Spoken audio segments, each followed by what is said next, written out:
জামালপুর সরিষাবাড়ী উপজেলার সাতপোয়া ইউনিয়নের চুনিয়া পটল বউবাজার এলাকায় মৃত শাবান আলীর বাড়িতে এ ঘটনা ঘটেছে। সরিষাবাড়ীর প্রতিনিধি কামরুল ইসলামের তথ্যচিত্রে থাকছে বিস্তারিত।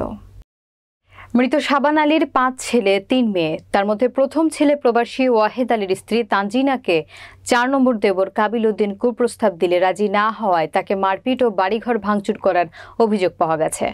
দুবাই প্রবাসী ওয়াহেদ আলীর স্ত্রী ৩ সন্তানের জননী তানজিনা অভিযোগ করে বলেন, আমার দেবর কাবিল উদ্দিন প্রায়ই আমাকে কুপ্রস্তাব দিত। আমি রাজি না হওয়ায় প্রায়ই আমাকে মারপিট এবং বিভিন্নভাবে অত্যাচার করত। এ বিষয়ে অন্যান্য ভাইদের জানালে কাবিল উদ্দিনকে শাসন করা হয়।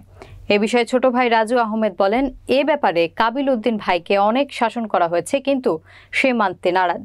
এমনকি প্রতিবেশী গ্রামের মাতব্বর ও উপস্থিত সকলের সম্মুখে কাবিলকে সাবধান করা হয়, কিন্তু মাতব্বরগণের আদেশ অমান্য করে ৭ সেপ্টেম্বর শনিবার সকালে পুনরায় কুপ্রস্তাব দিলে রাজি না হওয়ায় দেবর কাবিল উদ্দিন ভাবি তানজিনাকে মারপিট, ভাঙচুর এবং নগদ ২ লক্ষ টাকা হাতিয়ে নেয় বলে জানান। আমার সম্পর্কশিকা তাহলে করে ওরা আমার দেওয়ার, আমার ছবি আরও দেওয়ার আছে, ব্যক্তি আমাকে জ্বালা যন্ত্রণা করে সেজন্য একটা প্রস্তাবে রাজি হয় না। সেজন্য আমার মুহা কাড়ে, টিন কাড়ে, টিন বাইরে, সেজন্য আমাকে মাইর ধরে করে।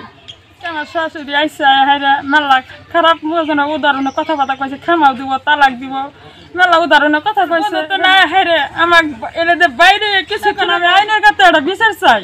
10 বছর বিয়ে হয়েছে আমার বোনতে, 6-7 বছর 5 বছরের বিয়ের বোনের কাছে। আপনার আজকে দ্বিতীয় 1 বছর ধরে আমার বোনের উপর অনেক অত্যাচার করতেছে।